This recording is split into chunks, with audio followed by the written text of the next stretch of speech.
Good afternoon mga buddy. Tapos na tayo ngayon sa City Hall at magbabayad tayo ng ating huli nung nakaraan nung wala tayong helmet. So babayaran na natin. Samahan niyo ako mga buddy sa aking pagbiyahe. Tanong sir, saan po yung bayaran ng nahuling no helmet? Kay Mall, third floor. Kay Mall po? Hindi na pa sa City Hall? Iba na City Hall eh. Kay Mall, sa Kay Mall po. Kay Mall na, third floor. Salamat. Lapay mo na yung may tape. Diretso lang po na. Salamat sir. Ay, dito, pwede ka eh. Dito eh. Thank you po. Dito eh. Ito wala. Okay. Almar, kay Mall. Thank you sir.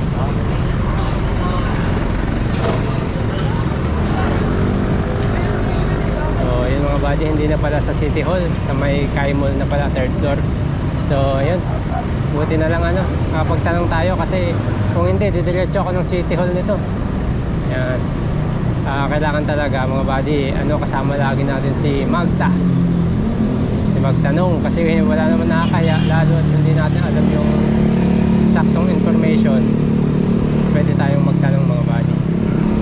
Kailangan natin i-settle kasi ito mga buddy kasi nga pag tumagal, mape-penalty tayo. So mas malaki yung babayaran natin. Always na magsuot ng helmet, malayo man o malapit. Ayan. At ngayon po, naka-helmet po ako ngayon. Nga lang po siya, half face. Half face po lang siya. Kasi ito po yung meron tayong available. Wala tayo nung full face na helmet.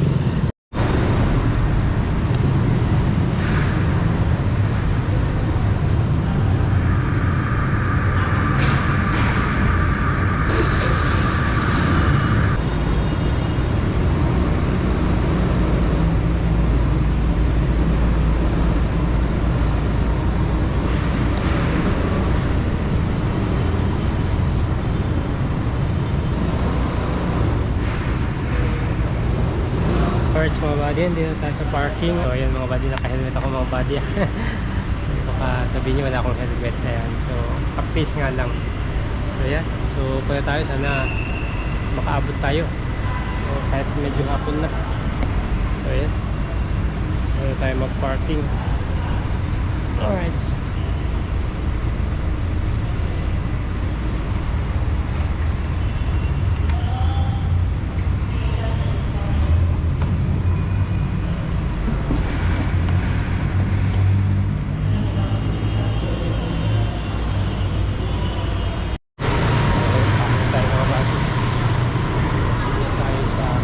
Bagong bukas.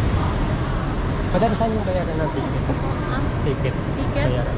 Sa third floor. Third floor. Thank you. Si madam, mga buddy.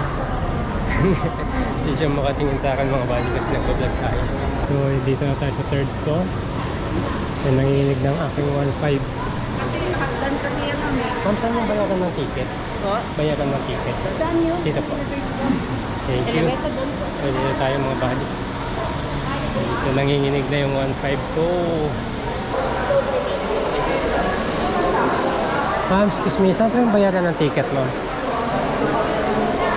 Ayun, tayo na nakapotel. Pasok kami. Ayan. Ito yun. Punta ka sa guard. Apo, sang guard siya. Dito. Diyan lang. Apo. Maka-number. Punta ka sa treasury. Pagkabayad mo kayo. Apo. Diyan muna yung lisensya ko, sir. Sige po.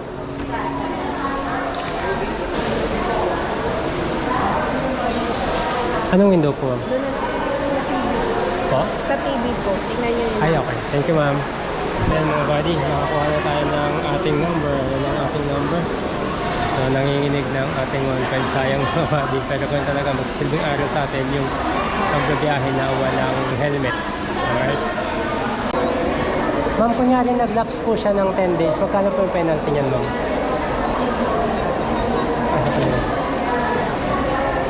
Okay na to, ma'am. Balik ko na po sa kanila. Thank you, ma'am. Ayun, balik na tayo.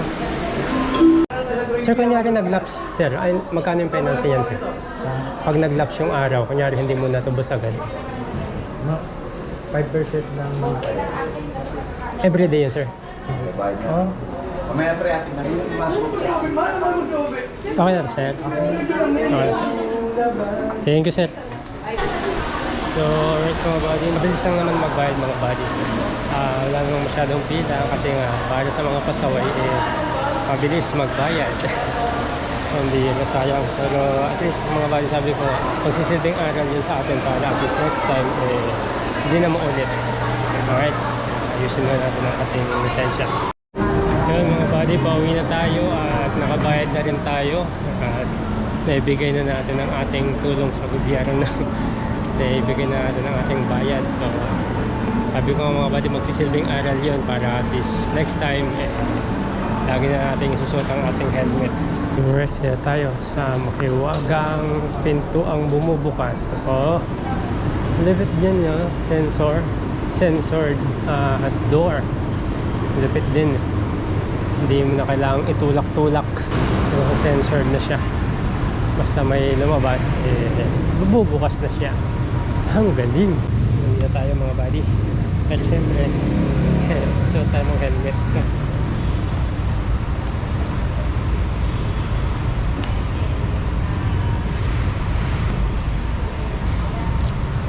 Helmet on, 156.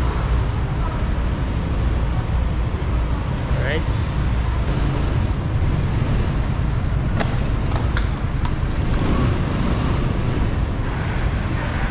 Meron. Nadulo. Kano to, boss? Sabi, Wantong. Punta natin kung mga... Kano? Ay, wala. Ay, wala. Yun. Wala palang bayad ang parking dito mga buddy, kaya maganda. Oo. Alam ko person. Alam ko na. Wala palang bayad. Ayan. Shoutout sa Kai Mall. Walang bayad ang parking.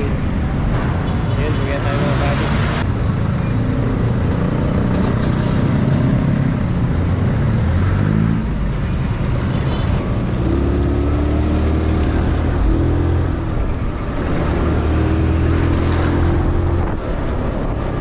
Init.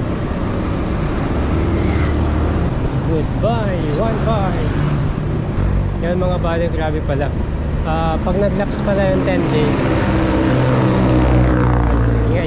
pag nag-lapse pala yung 10 days mga buddy, ang babayaran mo na ay 5% ng 1.5 every day. So yun yung magiging multa nya. So pag umabot ka ng taon, so malaki-laki din mga buddy. Pag taon yung pinabayaan mo yung ticket mo. So sa akin naman mga buddy ay pang 9 days siya ngayon. Talagang sinulit ko muna kasi nag-ipon muna tayo ng pambayad, kaya saka natin binayaran. Hindi rin biro yung 5% ng 1.5 mga buddy. Pag naipon yun, everyday yun siya, kasi ang days niya lang, ang expiration niya ay 10 days lang. 10 days, 10 working days, hindi kasama yung mga holiday, mga Sabado, Linggo. Malaking bagay din mga buddy pag napabayaan o napabayaan yung ticket. Yan ito yung pangarap kong sasakyan mga buddy. Ganito lang, ganyan, Wigo. Kaya yung gustong kong sasakyan, yan yung pangarap ko para sa pamilya, kasi maliliit lang naman kami. Yan yung pangarap ko sasakyan, Wigo, Toyota Wigo. Pero kung papalarin o pagkakalood ng ama, syempre magkakaroon yan. Pero wag lang natin pilitin. Yan talaga yung pangarap ng mga buddy. Nakakuha ka daw niyan, sabi ng mga kaibigan nating mekaniko, second hand, nasa mga 300. Maganda na, 300, 350. Yan, maganda daw niyan dito. Alright, ganda. Simple lang siya. Sakto na sa pamilya ko. Ay sana loobin magkaroon ako ng ganito. Wigo. Alright, focus muna tayo sa pagmamaneho mga buddy. Medyo mainit at traffic. 0 on.